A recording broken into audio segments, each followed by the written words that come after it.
वहिनीचा छडा लागला? कसला छडा? अहो कसला काय, तो बाबा, शिवस्वरूप बाबा. हा बाबा नाही हो. अहो मग कधी लागणार छडा? आपलं ठरलं होतं ना मोहीम फत्ते करायची म्हणून. बत्ताशीबाई, कसली मोहीम? कसली मोहीम? लक्ष कुठे आहे तुमचं? वहिनीसा, हे राहू द्या, याकडे नका लक्ष देऊ. तुमच्या बाळासाठीच शिवतोय, छानच शिवून देऊ. आई, केवढा जीव अडकलाय. तसं काही नाही. बाळापुढे बाबाची काय पत? कोण बाबा, कुठला बाबा, सगळं विसरून गेला. आम्ही काही विसरलो नाही. उलट आम्ही छडा लावायचाच प्रयत्न करतो. आम्हाला सांगा, आतापर्यंत तुम्ही काय प्रयत्न केला? अहो अबोला धरला असता, नाही तर रुसला असता. दादासाहेब लगेच ताळ्यावर आले असते. तुमचे दादासाहेब आणि ताळ्यावर भले भले ताळ्यावर येतात. अबोला हीच खरी तलवार. बत्ताशीबाई, खर तर तुमचे दादासाहेब कशालाच बधत नाही. उलट आमच्यापेक्षा त्यांचाच अबोला जास्त मोठा आहे. वहिनीसा, आमचं घाई करण्याचं कारण थोडं वेगळं आहे. कसलं कारण? रायगडावर हा शिवस्वरूप बाबा दिवसेंदिवस वाढत चालला, मोठा होत चालला, आणि त्यामुळे थोरल्या मातोश्रींचा गैरसमज दिवसेंदिवस वाढतो. दुष्काळात 13वा महिना नको. ते आलंय आमच्या लक्षात. पण बत्ताशीबाई, तुम्ही निश्चिंत राहा. तुमचे दादासाहेब कधीच चुकीचं पाऊल टाकणार नाही. घ्या, आता आपण दोघींनी खलिता वाचला. छत्रपतींच्या कान उघडणीकडे दुर्लक्ष करा असं म्हणायची हिम्मत होते, आणि तुम्ही म्हणता आम्ही निश्चिंत राहा. आम्ही तुम्हाला लवकरात लवकर सत्यता सांगू. आमच्यावर विश्वास आहे ना? वहिनीसा, तुमच्यावर विश्वास आहे हो, पण गैरसमजाची आग लवकरात लवकर विझायला हवी. कारण आता आबासाहेबांच्या परतीचा प्रवास सुरू झालाय. गैरसमज मिटावेत म्हणून आम्ही जो जो प्रयत्न करतो तो रायगडाचे गैरसमज वाढतच चालले. सूरज, कुछ न कुछ रास्ता जरूर निकलेगा. पण केव्हा कविराज, केव्हा? आतापर्यंत चौकशीच्या खलिते येत होते, आता माणसं येऊ लागली. आणि चौकशी कोणाची? तर आमच्या जवळच्या माणसांची. कविराज, तुमची सुद्धा चौकशी व्हावी. युवराज, आम्हाला वाईट वाटलं ते आपल्यासाठी. आपल्यावरती आरोप ठेवले गेले. आणि आमच्याविषयी बोलाल तर खुद की अहमियत के लिए कुछ भी करूं उसे दुनिया कहती है गुनाह. अगर तो हर इल्जाम हमें मंजूर है, और आपके साथ में कुछ करूं उसे दुनिया कहती है गुनाह, तो हर इल्जाम हमें नामंजूर है. जाणतो आम्ही कविराज, पण स्वराज्य कार्य करत असताना प्रत्येक वेळी आमच्यावरच इल्जाम का? आम्हीच गुन्हेगार आहोत असं का वाटतं मंत्री अमात्यांना? युवराज, आपण फार विचार करू नका. आज ना उद्या आपलं स्वराज्य प्रेम सगळ्यांना समजेल. मग चौकशीही थांबेल आणि प्रश्नांची सरबत्ती. पण कविराज, सरळ प्रश्न विचारले तर सरळ उत्तर देता येतात. गुन्हेगार आहोत असं समजूनच प्रश्न विचारले तर उत्तर तरी का द्यायची? आम्ही काय गुन्हेगार आहोत? हातच तुम्ही गुन्हेगार. बाकी कुणाचा असाल नसाल, तर आमच्या सुनबाईंचं गुन्हेगार हातच तुम्ही. त्यांचा काय गुन्हा केला आम्ही? काय बोलतेस तू? काय चुकीचं बोलतोय म्या? नवी नवलाची आणि जुनं झालं की कवडी मोलाची, अशी तऱ्हा. अहो एवढा कानाडोळा? अरे आम्ही काय कानाडोळा केला? मग काय? सुनबाईंना दिस गेल्याचं कळलं तेव्हा कुठं ठेवू आणि कुठं नको असं करत होतात. आणि आता काय खाल्लं नाही खाल्लं विचारता तरी येळ देता तेच नाही. बसून घटका 2 घटका बोलता. उठलात का घोडा, उठलात का आखाडा. मग काय करायचं आम्ही? आवड डोहाळ पुरवायचं. काय खायला मागितलं तर ते कौतुकाने द्यायचं. हो अगं, अव जावा आणि विचारा की समधी कामाची लटांबर बाजूला ठेवा आणि जा विचारा तेसनी काय पाहिजे हाय. अव नुसती बाई आई होत नसती, पुरुषाला भी आई व्हावं लागतं, तेव्हाच त्याला बाप पण मिळतय. हरव हरा.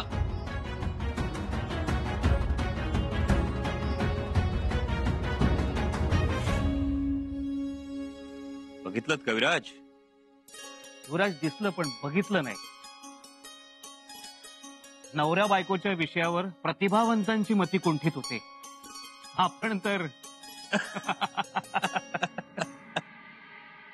वहिनीचा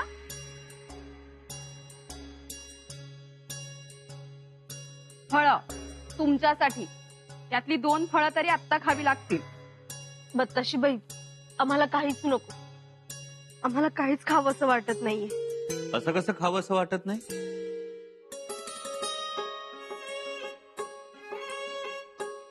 इकडे तुम्ही नाही म्हणता आणि तिकडे धाराव आम्हाला बोल लावते. आम्ही काळजी करत नाही, विचारपूस करत नाही. आज आम्ही वाढणार आणि बनवायलाही लावणार. बघा, म्हणजे मुतपाक खाण्याचा ताबा आमचे दादासाहेब घेणार. घ्यायलाच पाहिजे. बघू ना, जे आवडतं ते आम्ही खाऊ घालणार. युवराज, मध्येच काय हे? मध्येच काय? खायला तर पाहिजे. असं दुर्लक्ष करून चालणार नाही. अगं बाई बाई बाई बाई, आज काळजीचा पूरच आलाय जणू. पूर वगैरे राहू दे, पण आम्हाला सांग, खायला पाहिजे की नको? तब्येत बघ केवढी खराब झालीये. अहो आता तुम्ही लक्ष दिलं तर होईल की चांगली तब्येत.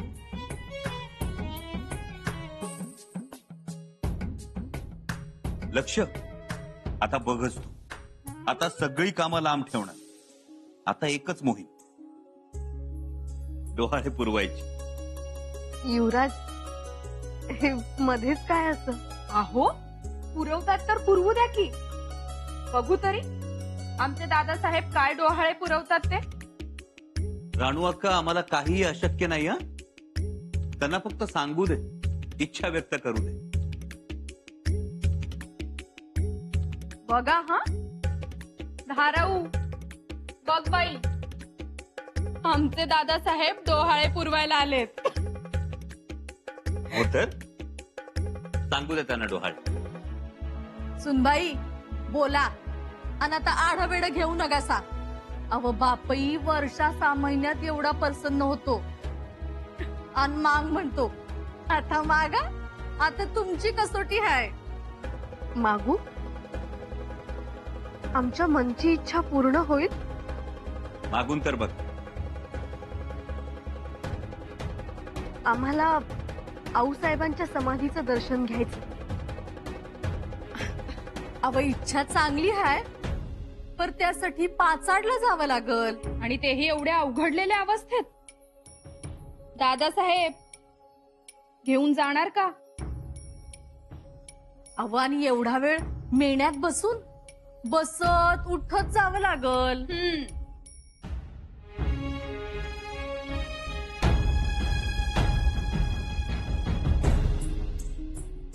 ही आऊसाहेबांच्या समाधी जवळची माती. या मातीच्या कणाकणात आऊसाहेब आहेत.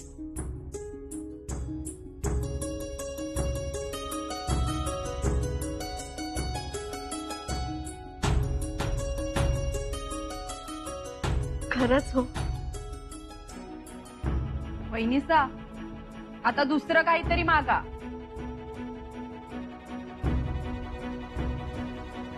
आम्हाला रायगडाचा अभिमान बघायचा आहे. पण आबासाहेब तर दक्षिण मोहिमेवर गेलेत.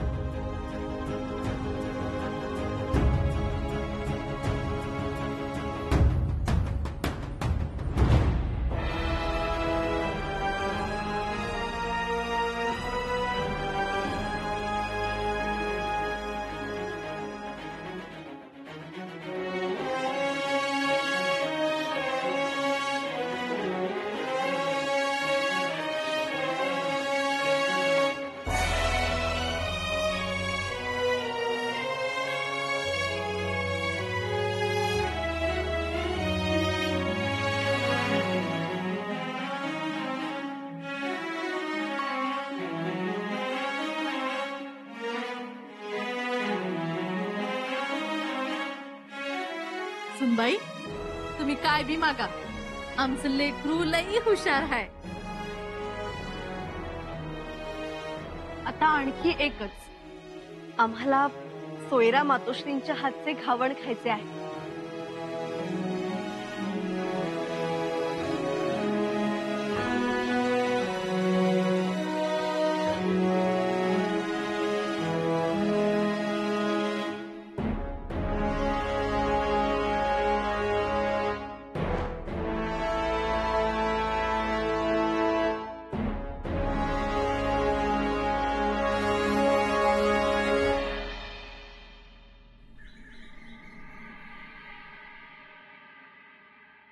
थोरल्या बाईसाहेब, महाराज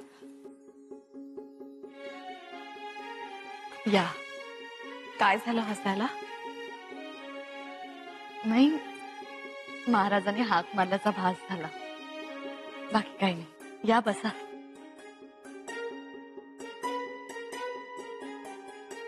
खरंय तुमचं म्हणणं, भास तर होणारच आता. महाराजांचा खलिता आलाय. छे छे, हे तर आधीचे खलिते. सतत महाराजांची आठवण येत असते म्हणून आधीचे खलिते वाचत बसलो होतो. तसं सर्व काही क्षेम आहे, पण आत्ता तरी महाराजांचा खलिता आलेला नाही. बघा कसा जीवाला घोर लावतात. खरंच महाराजांनी आता लवकरात लवकर यायला हवं. खरंय हो, महाराजांनी आता यायलाच हवं. गड कसा सुना सुना वाटतो. शंभूराजे नाही, युवराज्ञी नाही, राणूबाई होत्या तेव्हा चिमणीसारखा चिवचिवाट तरी असायचा गडावर. पण त्याही आता शृंगारपुरी राहिल्यात. आणि सुनबाई तरी कशा येतील? युवराज येणार तर सुनबाई येणार. युवराजांचं येणं महाराजांचं मन ठरवणार. जोवर महाराज गडावर येत नाही तोवर तरी हे काही शक्य नाही. राणीसाहेब, न्याहारीला आला नाही तुम्ही म्हणून इथंच घेऊन आले. न्याहारीला घावण? घावण खाणाऱ्या तर तिथे शृंगारपुरात बसल्या. आता इथे असत्या तर म्हणाल्या असत्या आमच्यासाठी करून द्या. हो ना, सुनबाईंना आवडतं घावण. आणि आपण इथे काही करावं आणि त्यांना पाठवून द्यावं असं काही होत नाही हो. 2 मजलांच्या अंतरावर काही करावं तरी कसं? जीव तुटतो. आता तर त्यांना डोहाळेही लागले असतील हो. अगं बाई, होत हे तर डोहाळे लागण्याचे दिवस. आपल्याकडून त्यांचे डोहाळे पुरवणे काही झालं नाही. हो ना, आपण इथे त्यांची एवढी आठवण काढतोय, पण त्यांना कुठे येते आपली आठवण? असं कसं हो? आठवण तर येतेच.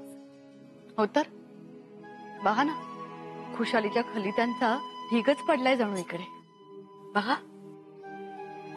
थोरल्याबाई साहेब, लिहिता वाचता येतं ना, कागद कलम जवळ असताना मग एखादा खुशालीचा खलिता पाठवायचा. पण नाही, जसे युवराज तशा सुनबाई.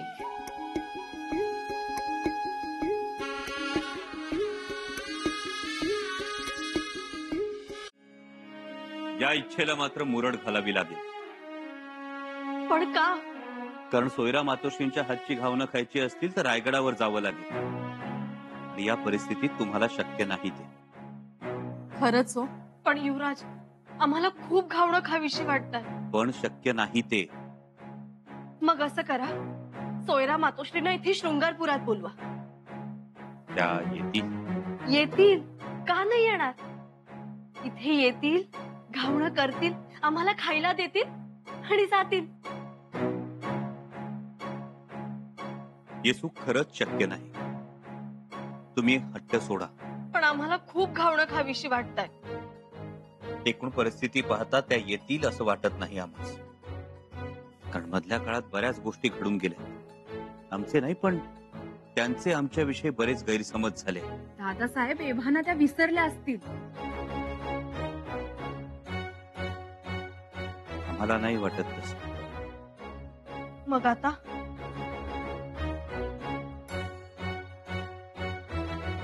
युवराजनी तुम्ही रायगडी जाऊ शकत नाही आणि सोयरा मातोश्री शृंगारपुरात येणार नाही.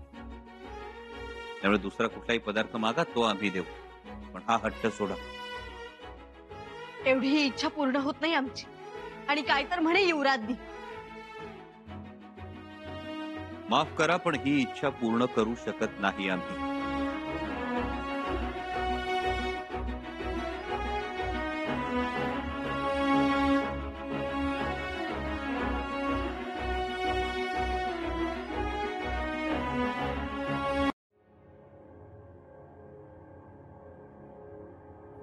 इथं बसला सवय.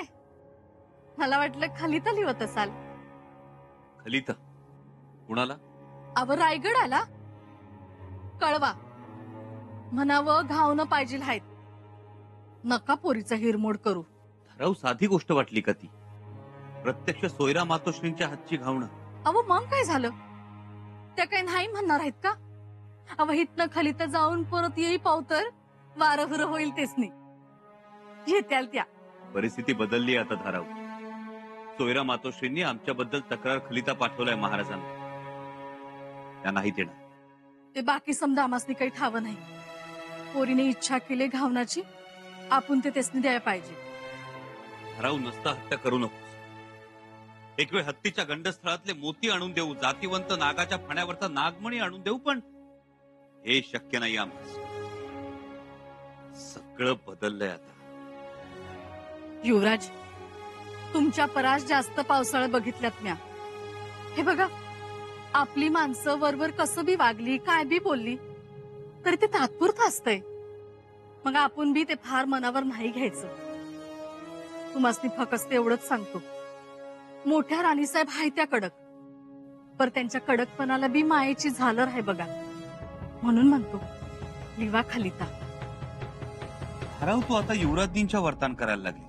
अहो आपल्या बायकोची इच्छा, आणि त्यात बी पोटूशी बायकोची इच्छा कोण बी पुरी करते.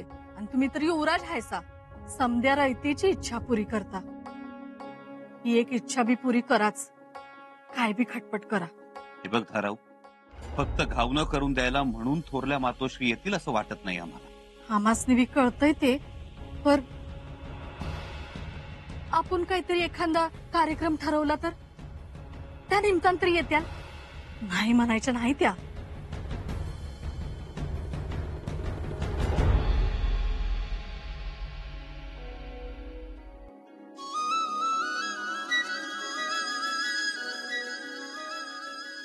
युवराजनी, युवराजनी, येसू, आमच्याशी बोलायचं नाही असं ठरवलंय का? येसू ऐकून तर घ्या ना आमचं. ठीक आहे, नसेल बोलायचं तर नका बोलू. आम्ही आमच्या बाळाशी तर बोलू शकतो ना.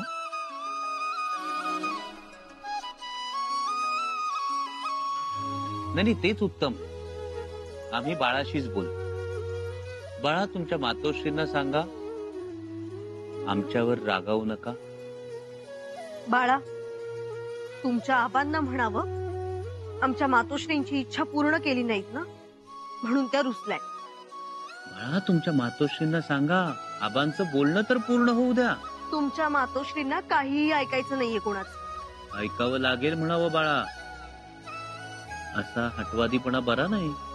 बाळा, तुमच्या आबांना म्हणावं आमच्या मातोश्रींची इच्छा पूर्ण केली नाही ना, मग कशाला बोलताय आता त्यांच्याशी. बाळा, तुमच्या मातोश्रींना सांगा त्यांची इच्छा पूर्ण होणार आहे. खरंच खरंच थोरल्या मातोश्री येतील?